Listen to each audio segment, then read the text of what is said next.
Hello dear aspirants, welcome to SPM focus UPSC. आज के 21 जुलाई के एपिसोड में हम 4 important current affairs topics discuss करेंगे। सबसे पहले बात करेंगे कीलाड़ी एक्सकवेशन और इसके हिस्टोरिकल सिग्निफिकेंस के बारे में। फिर जानेंगे स्वच्छ सर्वेक्षण 2024-25 के अवार्ड्स के बारे में। उसके बाद हम टीआरएफ या द रेजिस्टेंट फ्रंट को टेररिस्ट ऑर्गेनाइजेशन डिक्लेयर होने के टॉपिक पर डिस्कस करेंगे। और इसके बाद हम देखेंगे रोडिस इंडिया प्रोग्राम के बारे में। चलिए शुरू करते हैं पहले टॉपिक से। Keeladi excavation a history changer. Keeladi excavation एक ऐसी आर्कियोलॉजिकल डिस्कवरी है जो भारतीय इतिहास को समझने का नज़रिया कंप्लीटली बदल सकता है। लेकिन इससे पहले थोड़ा बैकग्राउंड समझेंगे और इसके बाद हम करंट अफेयर्स पे डिस्कस करेंगे। पहले एक नज़र डालते हैं कि civilisation in the context of society क्या होती है।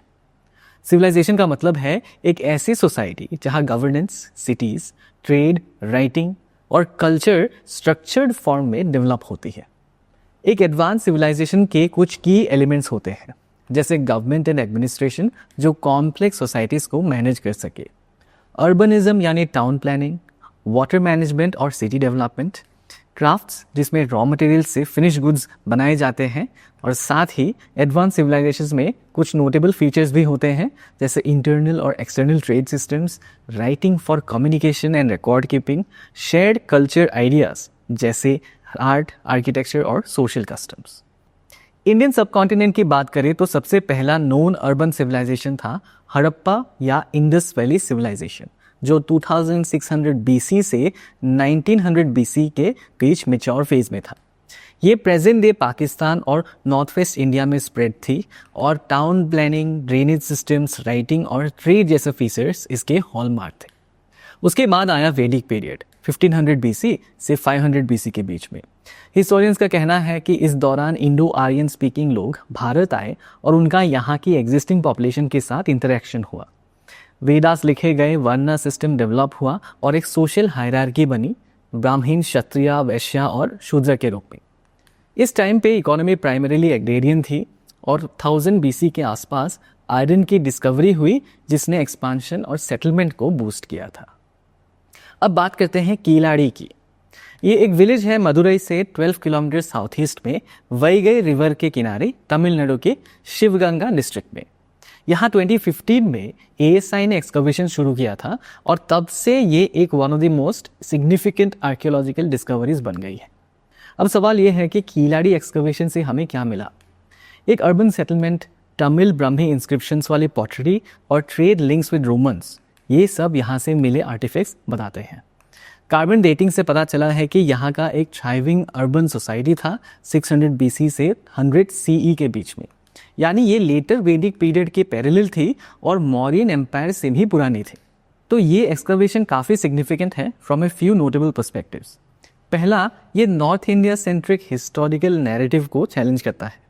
रोमिला थापर और उपिंदर सिंह जैसे हिस्टोरियंस ने वैदिक नॉर्थ को इंडियन सिविलाइजेशन का ओरिजिन माना है, लेकिन कीलाड़ी बताता है कि वैगई वैली में भी एक इंडिपेंडेंट और डेवलप्ड अर्बन कल्चर था। दूसरा, ये तमिल हिस्ट्री को रीराइट करता है। अब तक संगम एज सिर्फ लिटरेचर के बेस पर समझा जाता था, अब आर्कियोलॉजिकल एविडेंस भी मिल गए हैं ओइंग टू दीज एक्सकवेशंस। तीसरा, ये साउथ इंडिया के आयरन एज सेटलमेंट्स का एक मिसिंग लिंक है। जैसे नॉर्थ में आयरन एज ने मगध और मौर्यन एम्पायर का फाउंडेशन बनाया, वैसे ही यहाँ से चोला, चेरा, पांड्या जैसे 3 क्राउन किंगडम्स के राइज का बेस दिखाई दे रहा है। चौथा, ये राइटिंग का टाइमलाइन पुश कर देता है। ये एक्सकवेशंस सजेस्ट करते हैं कि तमिलनाडु में राइटिंग का यूज़ अशोक के इंस्क्रिप्शन से भी पहले हो रहे थे। और पांचवा, ये द्रविडियन और तमिल कॉन्ट्रीब्यूशंस को इंडियन हिस्ट्री में प्रॉपरली एक्नॉलेज करने के डायरेक्शन में एक स्ट्रॉन्ग स्टेप है। देयरफॉर कीलाड़ी का एक्सकवेशन इंडियन हिस्टोरिकल ओरिजिन्स के लिए एक सुनहरा अवसर है, क्योंकि जैसे कहा गया है, history is not what we find in the books but also what we discover in the soil. इसी टॉपिक पर एक प्रिंस प्रैक्टिस क्वेश्चन दिया गया है, इसका आंसर आप कमेंट सेक्शन में दे सकते हैं। चलिए अब एक मॉडर्न नेशनल इनिशिएटिव की तरफ चलते हैं जो अर्बन इंडिया के क्लीनलीनेस एफर्ट्स को ट्रैक करता है। स्वच्छ सर्वेक्षण 2024-25। स्वच्छ सर्वेक्षण एक एनुअल सर्वे है जो क्लीनलीनेस, हाइजीन और सैनिटेशन के बेसिस पर इंडिया के सिटीज़ एंड टाउन्स को असेसमेंट करता है। ये 2016 में शुरू हुआ था as a part of the Swachh Bharat Abhiyan, जिसका एम था इंडिया को ओपन डेफिकेशन फ्री बनाना बाय 2 अक्टूबर 2019। इसका मेन गोल है सिटीजन पार्टिसिपेशन को प्रमोट करना और सोसाइटी में अवेयरनेस बढ़ाना कि क्लीन एनवायरनमेंट सबकी रिस्पॉन्सिबिलिटी है। 2024-25 addition is the 9th one और इस बार का थीम रखा गया था reduce, reuse and recycle, that is 3R। इस बार एक नए कैटेगरी का इंट्रोड्यूस किया गया है, सुपर स्वच्छ लेक या SSL सिटीज़। इंदौर जैसे सिटीज़ जो हर बार टॉप करते आए हैं उन्हें इस कैटेगरी में शिफ्ट कर दिया गया है ताकि इमर्जिंग सिटीज़ को फेयर रैंकिंग मिल सके। इसके अलावा पॉपुलेशन बेस्ड क्लासिफिकेशन भी इंट्रोड्यूस हुआ है, very small cities, medium cities, big cities और मिलियन प्लस सिटीज़ जो 10 लाख से ज़्यादा की आबादी के लिए है। अब बात करते हैं कुछ स्पेशल अवार्ड्स की। स्वच्छ महाकुंभ 2025 के लिए प्रयागराज को रिकग्नाइज किया गया है for its waste management. Cleanest Ganga town भी प्रयागराज को ही मिला है। सफाई मित्र सुरक्षित शहर अवार्ड्स में विशाखापत्तनम, जबलपुर और गोरखपुर को सैनिटेशन वर्कर्स की डिग्निटी और सेफ्टी इंश्योर करने के लिए अवार्ड दिया गया है। इसके साथ साथ क्लीनेस्ट कैंटोनमेंट बोर्ड अवार्ड भी दिया गया है जो सिकंदराबाद कैंटोनमेंट को मिला है। और प्रॉमिसिंग स्वच्छ शहर के रूप में 35 cities across 33 states and union territories को आइडेंटिफाई किया गया है। इसमें सिटीज़ जैसे पटना, गुवाहाटी, पिंपरी चिंचवाड़, आगरा और भुवनेश्वर शामिल है। रही बात एग्ज़ाम की, तो ये सर्वे UPSC मेंस के पर्सपेक्टिव से भी इंपॉर्टेंट है as it promotes competitive federalism, जहाँ स्टेट्स और सिटीज़ आपस में हेल्दी कंपटीशन करके ओवरऑल सर्विस डिलीवरी और वेलफेयर सिस्टम्स को और एफिशिएंट और मजबूत करते हैं। इसी टॉपिक पर एक प्रीवियस प्रैक्टिस क्वेश्चन दिया गया है, इसका आंसर आप कमेंट सेक्शन में दे सकते हैं। चलिए अब एक ऐसे टॉपिक पर चलते हैं जो नेशनल सिक्योरिटी और ग्लोबल डिप्लोमेसी दोनों के लिए रेलिवेंट है। अप्रैल 22, 2025 को जम्मू एंड कश्मीर के पहलगाम में जो टेरर अटैक हुआ था उसकी रिस्पॉन्सिबिलिटी ली थी द रेजिस्टेंस फ्रंट या TRF ने। इस घातक अटैक में 26 सिविलियंस की जान भी गई थी। ये TRF असल में एक प्रॉक्सी ग्रुप है लश्कर-ए तोयबा या LET का, जो एक पाकिस्तान बेस्ड टेररिस्ट ग्रुप है। पहलगाम अटैक के बाद इंडिया ने ग्लोबल डिप्लोमेटिक कैंपेन लॉन्च किया था to get the TRF designated as a terrorist organisation. अब करंट न्यूज़ में यूनाइटेड स्टेट्स ने TRF को ऑफिशियली एक फॉरेन टेररिस्ट ऑर्गेनाइजेशन या FTO डिक्लेयर कर दिया है।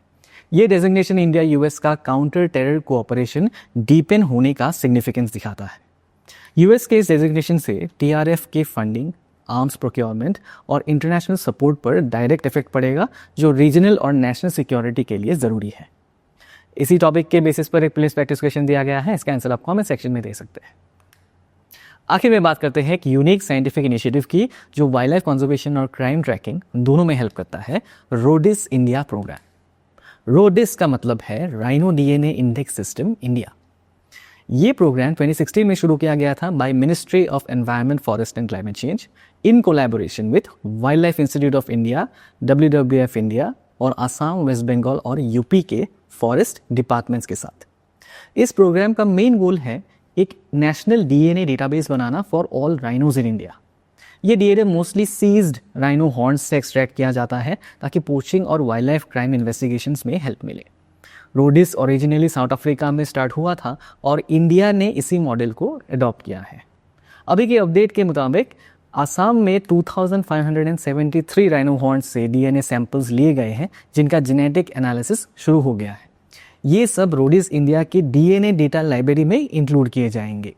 इस इनिशिएटिव से राइनो कंजर्वेशन एफर्ट्स और स्ट्रॉन्ग बनेंगे और वाइल्ड लाइफ क्राइम ट्रैकिंग भी साइंटिफिकली पॉसिबल होगा। इसी टॉपिक पर एक प्रीलिम्स प्रैक्टिस क्वेश्चन दिया गया है, इसका आंसर आप कमेंट सेक्शन में दे सकते हैं। जाने से पहले आपके स्क्रीन पर आज के टॉपिक से रिलेटेड कीवर्ड्स दिए गए हैं, इन्हें आप अपने मेंस आंसर राइटिंग में यूज़ कर सकते हैं। To dear aspirants, this is it for today's episode. मिलते हैं हम कल नए एपिसोड के साथ। Till then, this is focus UPSC signing off. जय हिंद।